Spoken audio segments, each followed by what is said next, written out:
हमें अपने जाट समाज से सीखना चाहिए।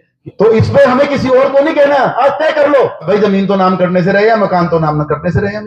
तो ये सख्त तो होना पड़ेगा हमें रात को, क्योंकि मैंने देखा है किसी किसी के शादी के मौके पे ये रोना ऐसा शुरू कर देंगे, ऐसी बद्दुआ दे के जाएंगे। इसका कारण है ये मोबाइल। मैं गर्व से कह सकता हूं, और ये कहीं बचा भी हुआ है ना तो ये हमारे समाज में बचा हुआ। 20 साल पहले बाबूराम प्रधान जी है तो खूब मेरे पीछे लगे रहे हैं, तो खूब इन्होंने मेरा इलाज करा। मेरे गुस्से से मुंह से निकल गया, बच्चा था, मैंने कहा कुछ और काम नहीं रहा गया बाबा, तड़की तो होका पीना ले। मेरा कनखू है कंदरावली का, कनखू को तो सभी जाने, निक्कर में घेर में 3-4 बार आ जाए बस। हम सरदारों से ज्यादा मॉडर्न तो नहीं है ना हमारी बेटियां, लेकिन कभी किसी सरदार की महिला को, किसी सिख महिला को आपने देखा है गुरुद्वारे में वो जीन्स में आई हो? नहीं रहन दो। नहीं, अब यही तो दिक्कत है ना कि आप जैसे ये कहते हैं कि रहन दो। कांदला के लड़के थे, 3 बार लाठियां बजवाई लड़कियों की छुट्टी के टाइम। बलवा की पवित्र भूमि के स्कूल प्रांगण में सतगांव की पंचायत में उपस्थित परम आदरणीय अध्यक्ष जी, सामने बैठे हुए मेरे सभी बुजुर्ग और नौजवान साथियों, सर्वप्रथम तो मैं बधाई दूंगा मास्टर जी को, गांव बलवा के सभी सम्मानित बुजुर्गों को, नौजवानों को, जिन्होंने ये ऐसी पहल की है जिसकी जरूरत थी। सुरसुराहट तो सब कर रहे थे, कहीं भी होके पे बैठते थे, चर्चा तो होती थी, लेकिन बधाई के पात्र हैं आप लोग कि आपने इस पंचायत की अगवानी की, आपने सभी को इकट्ठा करके। अभी कुछ वक्ताओं का मैं ज्यादा तो मैंने नहीं सुने क्योंकि आने में थोड़ा समय लग गया। कुछ वक्ताओं का कहने का आशय ये था, संख्या कम है, आज शुरुआत हुई है, मनोबल बढ़ाएं। ये संख्या आज मैं देख रहा हूं मेरे ख्याल सतगांव में करीब करीब सभी जिम्मेवार लोग हमारे हर गांव से उपस्थित हैं।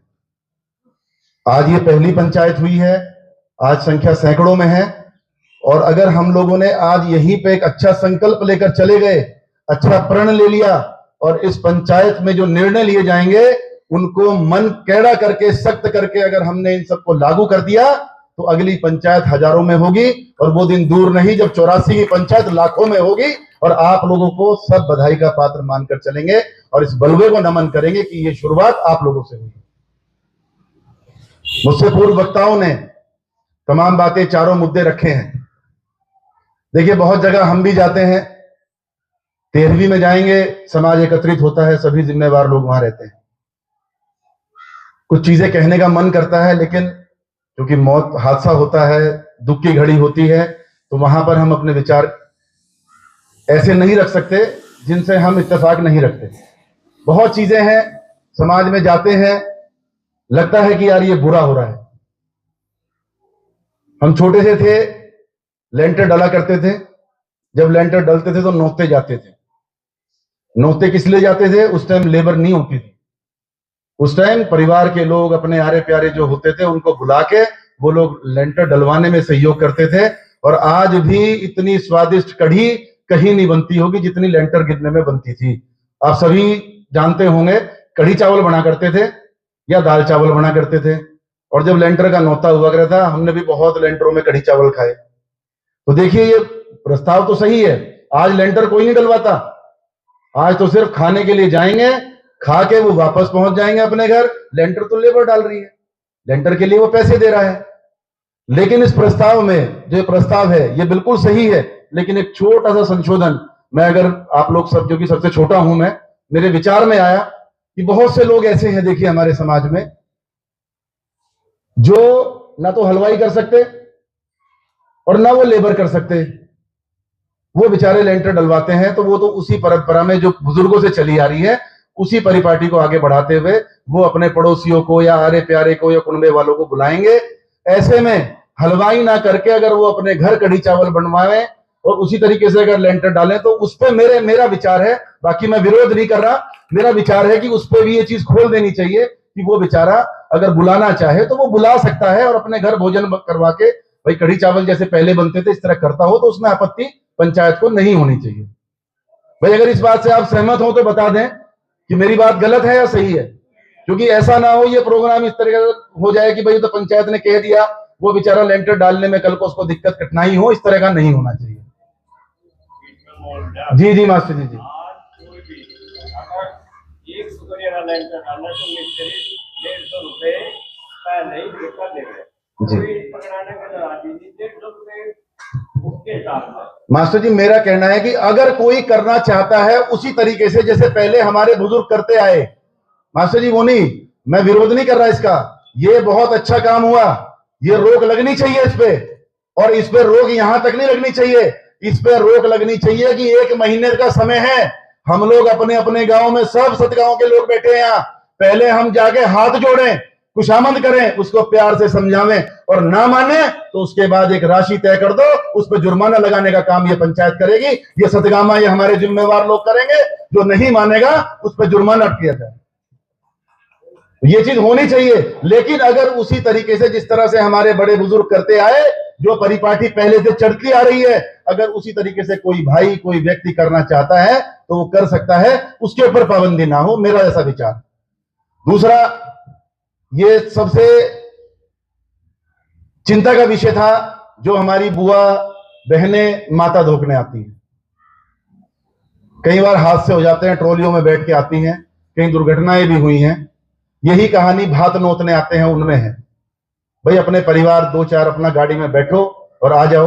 अभी जैसे मास्टर जी ने बताया, अभी हम गाड़ी में चर्चा करते हुए आ रहे थे, 121 लड़कियां, 121 महिलाएं, आप सोच के देखिए, भात नोतने आई, 121 मिलाई हुई हमारे गांव में, 121 मायने रखती हैं, बारात नहीं होती 121 की, बारात भी बड़ी बारात में गिनी जाती है, अगर 100 आदमियों की बारात आए तो वो बड़ी बारात मानी जाती है। और उसके बाद उन्हें देखो वो कितने महान थे जो 121 महिलाओं को बड़े ट्रोले में बैठा के ले आए, मतलब अगलों का तो इलाज बांध दिया, अपने आप गाड़ी भी नहीं करी गई भाई, अगले का तो दाने से चुकवा दिए सारे, और अपने आप गाड़ी भी करके नहीं लेके आए।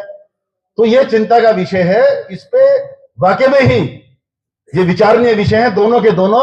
और सबसे विनती करें जो आज यहाँ पंचायत में है वो भी यहाँ जाएं, अपने आप को ये माने कि पूरे गांव को हमें संभालना है, गांव में जाके, क्योंकि ये कोई पार्टीबाजी का विषय नहीं है, ये राजनीतिक विषय नहीं है, ये हमारा सामाजिक विषय है। और जैसा कि मास्टर जी ने कहा, हम जाते हैं, देखिए ये सम्मान की बात है गुर्जर समाज के लिए कि दूसरे समाज आपसे सीखते हैं। आज एक बहुत बड़ी, अभी ये तो हम और आप लोग थमे हुए हैं, हम लोग मजबूती से कैड़े पड़ के रोके हुए हैं, एक प्रथा नहीं चलने वाली, अभी धीरे धीरे सुरसराहट शुरू हुई है कि 13वीं में एक हमारे यहाँ, हम गर्व से कह सकते हैं कि हमारे यहाँ 13वीं जैसी 13वीं कहीं नहीं होती, अनुशासित और बहुत सीमित संयम से बोलने वाले लोग।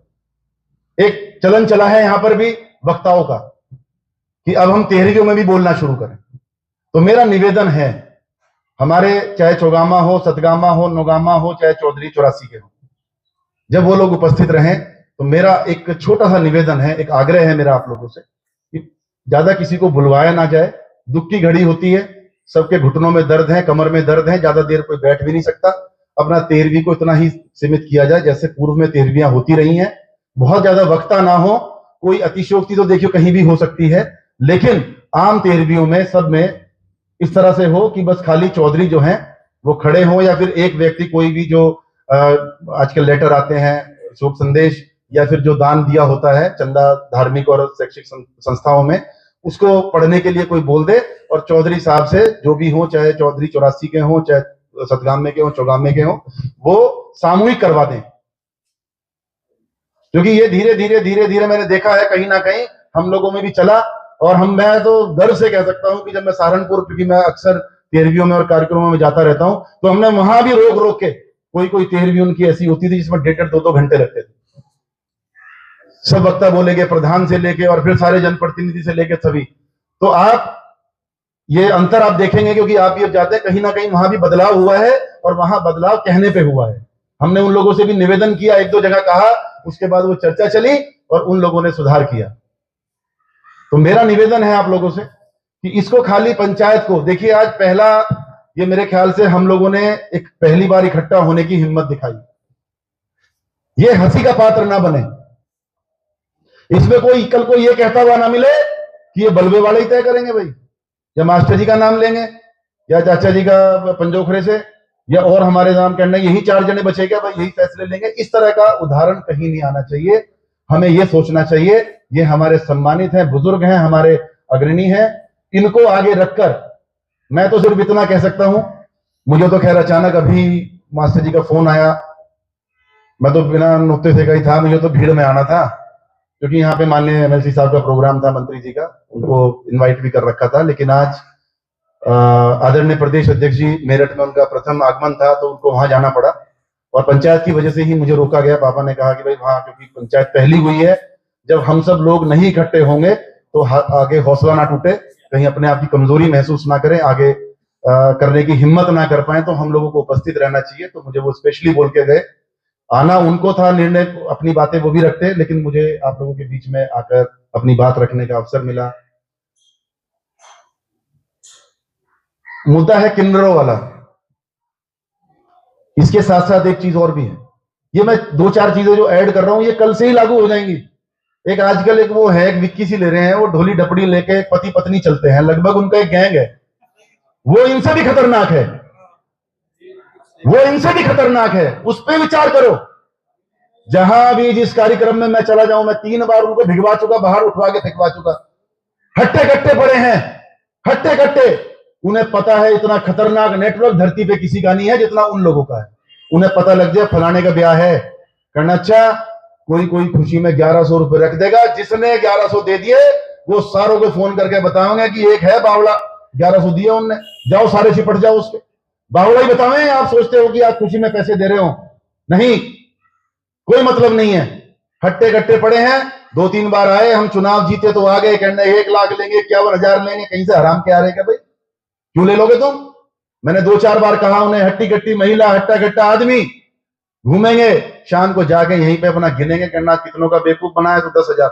शादी के सीजन में कम से कम 20,000 रुपए डेली की आमदनी है उनकी। तो इस पे हमें किसी और को नहीं कहना, आज तय कर लो हम नहीं देंगे। एक बार मना कर दो, दोबारा हिम्मत नहीं पड़ेगी। मैं आज तक एक बार उठवा के बाहर फेंकवाए थे, क्योंकि घर पापा से ले आए, मम्मी से ले आए, फिर आगे घेर में बैठ के कहने का तू भी देगा। अब भाई जमीन तो नाम करने से रह गया, मकान तो नाम न करने से रह गया। मैंने डांट दिया, डांट के बाहर फेंकवा दिए। जिस भी शादी में कार्यक्रम में मिल दूंगा, एक दिन तो मैंने अपने कानों से सुना, कहने इसे जान दे, इसे जान दे, उसके बाद मांगेंगे, नहीं नहीं देने का। तो ये सख्त होना पड़ेगा हमें। आपको हिजड़ों का अभी आपने देखा होगा, सरकार की तरफ से भी एक राशि उनकी तय कर दी गई, मेरे ख्याल से 251 और 500 रुपए तय किए हैं। वो मुझे एग्जैक्ट राशि मेरे ध्यान नहीं है, लेकिन एक राशि सरकार ने तय की है। आप लोग गांव में तय कर लें कि हम जब बच्चा हो, लड़का हो, लड़की हो, जो भी हो, खुशी का मौका जो भी होगा, जिसमें भी वो आएंगे, हम इससे फालतू देने के नहीं, चाहे जो मर्जी करें। नहीं मानते, पुलिस को बुलाओ, पुलिस को हम कहेंगे, पुलिस आप लोगों के साथ खड़ी होगी और गांव के सामने कोई नहीं अड़ता। जब आप लोग मना कर दोगे, पड़ोसी खड़े होंगे, एक दूसरे के साथ खड़े हो, भाई क्यों ड्रामा कर रहे हो, चलो बाहर निकलो, लेना हो लो, नहीं लेना हो जाओ। किसी की दुआ बद्दुआ से काम नहीं चल रहा। अपने अच्छे काम करो, अपने अच्छे कर्मों का फल मिलेगा।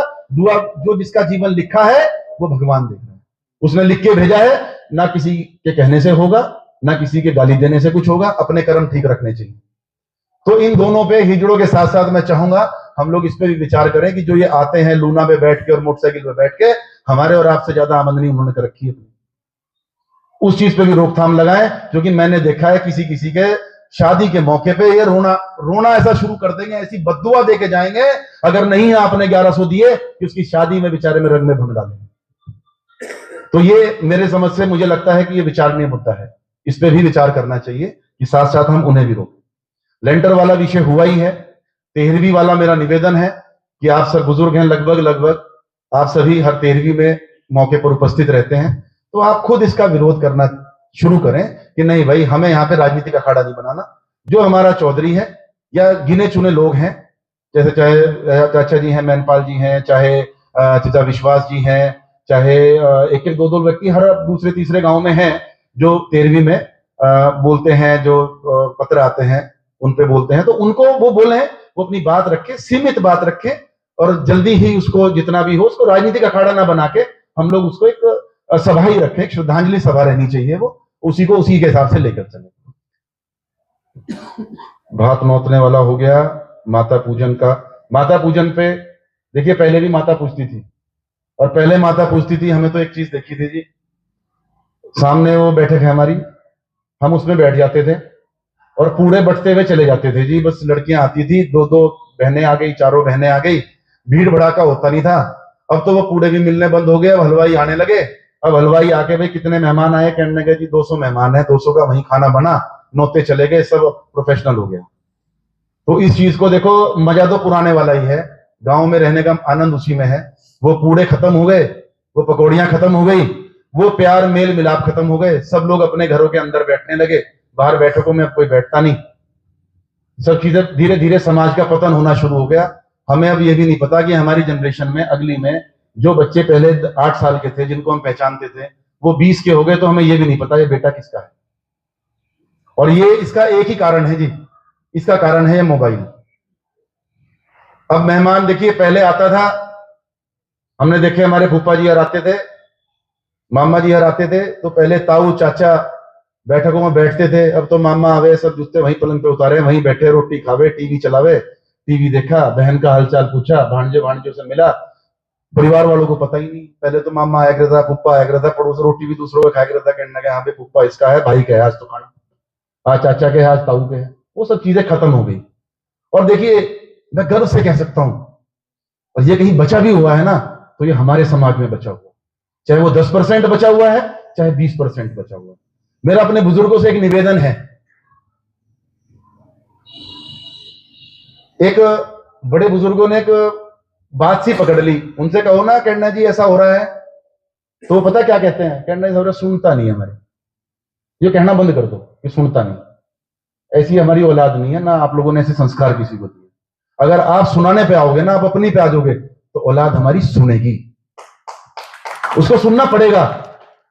देखिए, छोटा सा उदाहरण देता हूं। मेरे 3 बच्चे हैं, मेरी बड़ी बेटी 15 साल की, मेरे ख्याल से वो सारे तो गांव के नाम जानती है। और मेन जो आदमी हमारे, जो प्रधान और जो जय मास्टर जी जैसे जो 10-20 लोग 50 लोग आते हैं, उन सबको वो शक्ल से भी जानती है, नाम से भी जानती है। ऐसा नहीं कि मैंने उसे बैठ के ट्यूशन दिया है ना, मैं महीने में फिक्स है, छुट्टी होगी तो गांव में आना। हम अपनी जो पृष्ठभूमि है, जमीन से जुड़े हुए हैं। हमें हमारे पिताजी ने खूब धमकाया। 20 साल पहले बाबूराम प्रधान जी है तो खूब मेरे पीछे लगे रहे हैं, तो खूब इन्होंने मेरा इलाज करा। लेकिन हमें होक्का भरना, सिरहाना, पेंदो, ये क्या है, ये 4-5 ही लोग थे, चाहे उसमें बाबूराम प्रधान जी थे, साधु सरपंच जी मर गए। मैं आज एक उदाहरण उनका बताऊं, बेचारे आज नहीं है वो, मैं हमेशा उनको याद करता हूं। हम सुबह सुबह, उस टाइम एसी और कूलर नहीं हुआ करते थे, छतों पे सोते थे। तो जब पापा नहीं होते थे, हम छुट्टियों में आ गए, तो उनका घेर बाहर है बिल्कुल गोरे में, तो वो सुबह उठ के चाय पीने, रोटी खाने घर आते थे। घर उनका हमारे घर के सामने ही है। तो मुझे आज भी उनकी वो डांट याद है कि वो सुबह आके सबसे पहले मेरी चद्दर उठाते थे, क्योंकि जब मंत्री जी होते थे तो हमें जल्दी उठना ही उठना था। लेकिन जब नहीं होते थे, हम भी अपना चद्दर फैला के आराम से सोया करते थे कि लेट उठेंगे, आज मंत्री जी नहीं। तो वो आके चद्दर उठाना, कहते खड़ा हो, और सीधा कहते थे वो वीरेंद्र के, खड़ा हो। खड़ा किया, लाठी उनके हाथ में होती थी, उसी के सहारे वो चलते थे। और वो पहली चिलम वहां पीते थे, कहने चल होके में पानी कर और हुक्का भरवा। उन्होंने मुझे हुक्का भरना सिखाया जी। हुक्का भरा। एक दिन नींद आ रही थी, लेट सोया था, नींद ज्यादा तकड़ी थी, उन्होंने सुबह सुबह आके उठाया, मेरे गुस्से से मुंह से निकल गया, बच्चा था, मैंने कहा कुछ और काम नहीं रह गया बाबा, तड़की तो हुक्का पीना ले। छोटी बुद्धि बेवकूफी थी ना, वो दूसरा समझ नहीं थी समाज की, डांट दिया उन्होंने, मैं कह तो दिया मैंने। अब वो कह दिया, वो अपना गुस्सा होकर चले गए, और उसके बाद वो 3 दिन तक नहीं आए। तो मुझे उनका आना जितना आखिरा था, उससे ज्यादा बुरा लगा कि वो नहीं आए। मैं 3 दिन बाद उनके पास गया, मैं कहा बाबा जी क्या बात, बुरा मान गए क्या बाबा? वैसे ही मजाक में मैं गया, छोटा ही था। तो कहने लगे सुन भाई वीरेंद्र के बात, मैं मेरे ना तो मेरे 4-5 तो कुत्ते हो रहे, अब मेरे 3 लड़के मेरी एक आवाज में खड़े रहे। मुझे हुक्के की कमी नहीं है कहीं भी, मैं वहां इसलिए जाता हूं कि वो हमारा ठिकाना है। मुझे तेरे बाबा ने कहा था कि यो घर जब तक मैं जीऊंगा ना, मेरी यारानी तेरे बाबा के साथ थी, और ये हमारा घर है। हमारी तेरे बाबा के बाद उम्मीद तेरे पिताजी से थी, तेरे पिताजी के बाद उम्मीद हम तेरे से करेंगे, तो हम तुझे सिखाने जावे वहां। तो आज भी मुझे उनकी बात याद है कि जब उन्होंने सिखाया, उन्होंने कहा करना हुक्के के लिए नहीं, मैं इसलिए आया कि वहां हुक्का चलना चाहिए। और मैं जो शहर में रहता था, बाहर पढ़ता था, विधायक का बेटा था, उसके मंत्री तो नहीं बने थे, मैंने उनकी बात पे अमल किया। उनका सिखाने का तरीका कड़वा तो था, थोड़ा डांट वाला था, लेकिन वो चीज आज तक भी मैं अमल में हूं और मैं कोशिश कर रहा हूं, बेटा अभी तो मेरा छोटा है, कि मैं अपने बच्चों को भी वो चीज सिखाऊं। और जो अक्सर जाते हैं जो बच्चे, अभी कुछ बात कही फौजी साहब ने, एक बहुत काम की बात कही, इस पे विचार अभी से कर सके हम। वो इन मुद्दों से अलग, ये मुद्दे इनमें खोलने की जरूरत नहीं है, उसके लिए हमें संकल्प लेना है कि हमारे जो बच्चे, मेरा कनकू है कंदरावली का, कनकू को तो सभी जाने, निक्कर निक्कर में घेर में 3-4 बार आ जाए, बस निक्कर पहन के आ जाए। मैंने कहा भाई तेरे पे कपड़े नहीं रहे। और एक कनकू का उदाहरण नहीं, कहीं है, नीमले से गए, ब्रह्मखेड़े से गए, लड़के थे, वो राहुल था, निक्कर निक्कर पहन के चले गए। मैंने डांटा उन्हें, मैंने कहा क्यों भाई, तुम ये निक्कर पहन के यहाँ आ रहे हो, तुमको यहाँ पे तुम्हारी को ज्यादा टांग तुम्हारी ज्यादा सुंदर है, तुम टांगे दिखाने आ रहे हो अपने? अरे इतनी तमीज तो तुम्हें होनी चाहिए, घर से बाहर निकलो, अपने घर में आप कैसे भी रहो, घर से बाहर अगर समाज में निकलो, आज तुम निक्कर पहन के निकलोगे, कल को तो यार सब देखम देखी ऐसे ही चलेगा। उसके बाद कभी नहीं आया। घेर में प्रतिबंध लगाया हमने, दारू वालों को रोक लगाई, हाथ जोड़ के पहले कह दूं, मैंने कहा बिना दारू पिया ये बाहर चलिए। एक बार बुरा लगेगा, सख्ताई करनी है, एक बार करो, उसके बाद वैसा ही नियम बन जाएगा। आज हमारी बहन बेटियां हैं, मैं बहुत टोकता हूं उनको, मंदिरों में जीन्स पहन के जाएंगी। हम सरदारों से ज्यादा मॉडर्न तो नहीं है ना, हमारी बेटियां जितने मॉडर्न सरदार हैं, जितने हमारे पंजाबी समाज जो मॉडर्न है, जो सभ्यता उनकी है, हमारी नहीं है, इतने मॉडर्न हम नहीं है। लेकिन कभी किसी सरदार की महिला को, किसी सिख महिला को आपने देखा है गुरुद्वारे में वो जीन्स में आई हो? उनके सिर पे दुपट्टा होता है और वो अपने सूट सलवार में गुरुद्वारे में जाएंगे। हमारी लड़कियों का क्या हाल है? हम चाहे माता वैष्णो देवी जाएं, शाकुंभरी देवी जाएं, हम किसी मंदिर में जाएं, हम लोग वहां पर स्कर्ट और जीन्स पहन के जाते हैं। इस चीज को, इसके लिए हमें किसी को कुछ कहने की जरूरत नहीं है। इस चीज के लिए आप अपने आप अमल कर लें। पहले ये तय कर लें कि हमारे गांव में कोई यात्रा निकलेगी, निवेदन करो, सबको बुलाओ, गांव गांव की पंचायत करो। सतगामे की पंचायत हुई ना, आज यहां से जो सतगांव के लोग हैं जाके अपने गांव में पंचायत करें। प्रधान जी के सारे कैंडिडेट इकट्ठे होकर अपने गांव में पंचायत बुलाएं। राजनीति अलग है, राजनीति अलग लड़ेंगे भाई, लेकिन हमें अपनी बच्चियों को समझाना पड़ेगा, हमें बहन बेटियों को समझाना पड़ेगा कि आप मंदिर प्रांगण में जीन्स में या स्कर्ट में या निक्कर पहन के नहीं जाएंगी, आप सूट सलवार पहन के जाएंगे, आप तहजीब वाले कपड़े पहन के जाएंगी। तो देखिए समाज में अपने आप परिवर्तन होगा। आप जा रहे हैं, आप वैष्णो देवी चले जाएं, आप शाकुंभरी देवी जाएं, वहां पे लड़कियों के पहनावे, औरतों के पहनावे इतने खराब है कि आपका ध्यान भक्ति में लग ही नहीं सकता। इससे तो बढ़िया है आप अपने घर बैठ के भक्ति कर लें। तो ये एक ऐसा विषय है, इस पे हम आज ही इस चीज को हम लागू कर सकते हैं। स्कूल वाला मामला है, प्रधान जी यार तो सारे देख रहे किन्हीं की उसमें चलता है। तो बीच में वहां एक दिन परवेश मुखिया जी को, वो बन गए थे ना अध्यक्ष, प्रधान जी परवेश मुखिया, नहीं रहन दो, नहीं, अब यही तो दिक्कत है ना कि आप जैसे ये कहते हैं कि रहन दो, चर्चा होनी चाहिए सब चीज। उन्हें अध्यक्ष बनाया, वो हमारी उम्र के हैं। जब भी एक लड़कियों का स्कूल है दादी जी के नाम पे, उस स्कूल में अक्सर प्रिंसिपल मैम फोन कर देती हैं, जब पापा नहीं होते तो वो कह देती हैं कि मनीष जी आप आ जाओ। आपने कभी देखा होगा, मैं आज तक उस स्कूल में सिर्फ 3 बार गया हूं, वही मजबूरी में। जब शिफाली होती हैं तो मैं उनको कह देता हूं, मैंने कहा तुम जाओ, तुम्हारा वार्ड भी है और लड़कियों का स्कूल है, महिलाएं हैं सब वहां पर, तुम जाओ। तो जब प्रवेश जी को बनाया मुखिया जी को वहां पर, तो मैंने पापा से कहा, मैंने कहा देखिए, मैंने कहा मुझे कोई दिक्कत नहीं है, दिक्कत है कि ये गलत रीत पड़ जाएगी। आपको महिलाओं के स्कूल में ऐसा अध्यक्ष होना चाहिए, हमारी कमेटी ऐसी होनी चाहिए जो सरकारी जॉब से रिटायर हो गया हो या जिसकी उम्र 60-65 साल से ऊपर की हो, क्योंकि वहां बच्चियां हैं। आज मैं जाके बैठूंगा, मैं जाऊंगा, मेरे साथ 4-5 लड़के जाएंगे, धीरे धीरे उनका वो अड्डा बनेगा। फिर देखिए ये अवस्था ऐसी होती है, इसमें आप गलत चीजें रोक नहीं पाएंगे। मैं कभी इस स्कूल में नहीं जाता। क्यों नहीं जाता? ऐसा नहीं कि मुझे अपने ऊपर भरोसा नहीं है, मुझे भरोसा है, वो सब मेरी बहन बुआ हमारी बच्चियां हैं, लेकिन मुझे इस चीज का डर है कि कल को मैं जाऊंगा तो मेरे साथ वहां पर और भी नौजवान लड़के जाएंगे और कहीं कल को कोई घटना घटित ना हो जाए, हमारी संस्था खराब ना हो जाए। मैं निरंतर अपना जो घेर का कैमरा है, वो कैमरा आपने देखा होगा तिरछा, ऐसा किसी ने नोटिस नहीं किया होगा, मैंने वो कैमरा तिरछा लगवा रखा है, जिससे हमारा बस स्टैंड हमें दिखाई दे कि वहां पे कोई हरकत तो नहीं हो रही। कांदला के लड़के थे, 3 बार लाठियां बजवाई, लड़कियों की छुट्टी के टाइम उनकी मोटरसाइकिलें वहीं घूमती थी। मैंने खुद देखा, जब देखा पुलिस भी लगाई, लाठियां भी बजवाई, आज वहां कोई नहीं जाता। क्यों? वो निर्णय लेना पड़ा। तो इसीलिए मैं समाज के लोगों से सिर्फ इतना निवेदन करूंगा कि ये चीजें हुई हैं, बहुत बहुत बधाई है आप सभी को, आप सभी का बहुत बहुत धन्यवाद है कि आप लोगों ने हिम्मत की, आप लोग आगे बढ़े। लेकिन इसको यहीं मत छोड़ के चले जाना, इसको आगे लेना है। अगर इसको मजबूती से लागू करना है, हमारा यहां आना सार्थक जब ही होगा कि हम अभी जाके निर्णय लें, एक सतगामी की कमेटी बनाएं, ये लोग रहेंगे।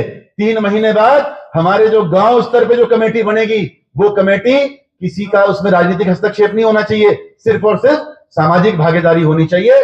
जो नेता चुनाव लड़ने वाले हैं उनको अलग छोड़ दो, जो सरकारी नौकरी से रिटायर हुए हैं ऐसे 5-5 लोगों की कमेटी बना लो।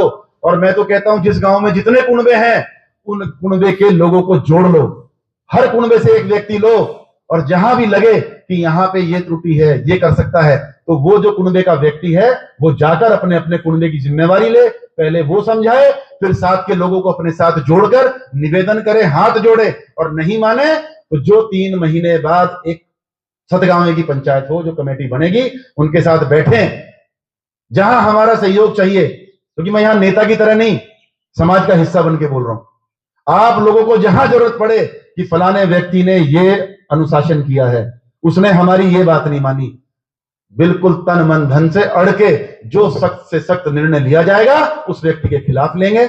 और आपके साथ जहां आपको जरूरत पड़ेगी आपके साथ खड़े मिलेंगे। उस नियम को लागू करवाने में जितनी ताकत लगेगी उतनी ताकत लगाएंगे। इसी से हमारा गुहांड बचेगा, इसी से हमारा समाज बचेगा। क्योंकि राजनीतिक पतन तो बहुत हो चुका हम लोगों का, सामाजिक पतन नहीं होना चाहिए। इसी से हमारा समाज बचा हुआ है। आज दूसरे समाज हमारे समाज को उदाहरण देकर अपनी पंचायतें करते हैं, तो ये बहुत बड़ी उपलब्धि है। इस चीज को बचाकर रखिए।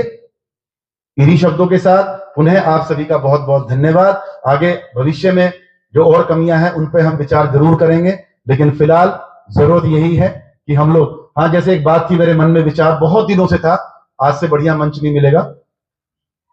हमारी 2 संस्थाएं हैं, और खास तौर से, चलो लड़के तो हम कहीं भी पढ़ा सकते हैं, हम बेटियों की शिक्षा के लिए बहुत चिंतित हैं।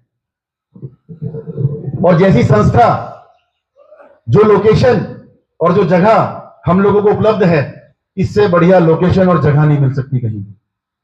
लेकिन वहां जैसे पैसा है, लोग लेंटर डालने में लेबर बुला रहे हैं, बड़े बड़े हलवाइयों को बुला रहे हैं, बड़े बड़े प्रोग्राम कर रहे हैं, बस जिन पे ज्यादा पैसे हैं।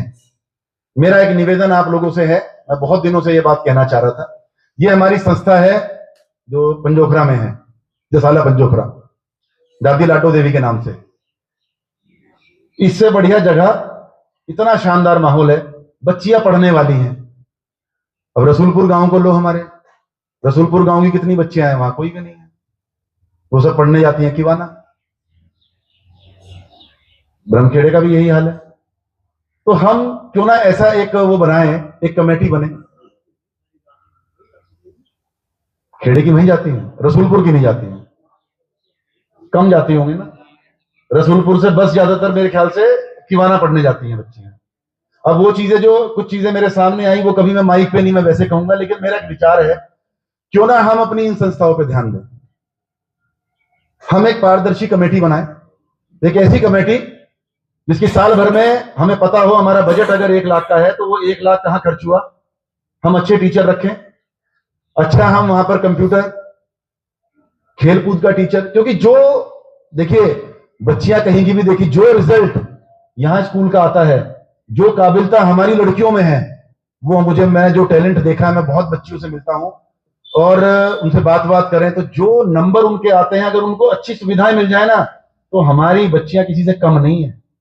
ये तो अभाव है, थोड़ा सा अभाव है चीजों का, हम लोग इतनी हिम्मत नहीं कर पाते। हमें सीखना चाहिए अपने पड़ोस के गांवों से, हमें अपने जाट समाज से सीखना चाहिए कि आज अगर वो आगे बढ़े हैं तो सिर्फ और सिर्फ शिक्षा के दम पे बढ़े। तो ऐसी जगह ये संस्था है, वहां पे नई बसें, अब एक मैं नई बस लगवा रहा था, कुछ हमारे बड़े बुजुर्ग हैं, उन्होंने नई लगने नहीं दी, पुरानी लगा दी। तो मैं निवेदन करता हूं कि हम लोग एक ऐसा काम भी कर सकते हैं कि इस तरह का एक प्रोग्राम बन सकता है कि जो शादियां हैं, ये डीजे बजता है, शराब बटती है, इसकी बजाय जिसके घर में सरकारी नौकरी हो, या लगे कि भाई तेरा मकान मुकुम ठीक है, जिसके खून में गर्मी सी हो कि मेरे पे पैसे बहुत हैं, उसकी पर्ची फिक्स कर दो भाई, तुझे तेरा ब्याह होगा तो तुझे 11,000 या 21,000 रुपए यहां देने हैं। इसमें ये पैसा तो खर्च करना है। देखो, पैसे तो जिसके हैं वो लगाएगा।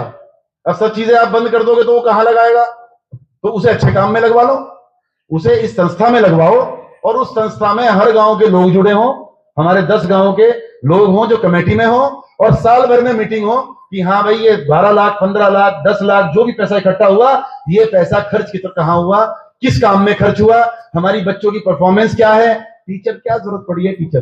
टीचर बुलाओ ना, आप शामली से बुलाओ आप टीचर। 10,000 रुपए तो आप क्यों 2,000 का टीचर रख रहे हो? जब हमारे पास पैसे होंगे हम 10,000 का टीचर रखेंगे, हम 15,000 का टीचर रखेंगे। और एक बात मैं कह दूं, सब कहे मैं गरीब हूं, कोई गरीब नहीं है। मोबाइल का रिचार्ज खत्म हो जाओ, मिनट से पहले रिचार्ज कराएगा। अपनी जरूरतों के लिए हम कोई गरीब नहीं है।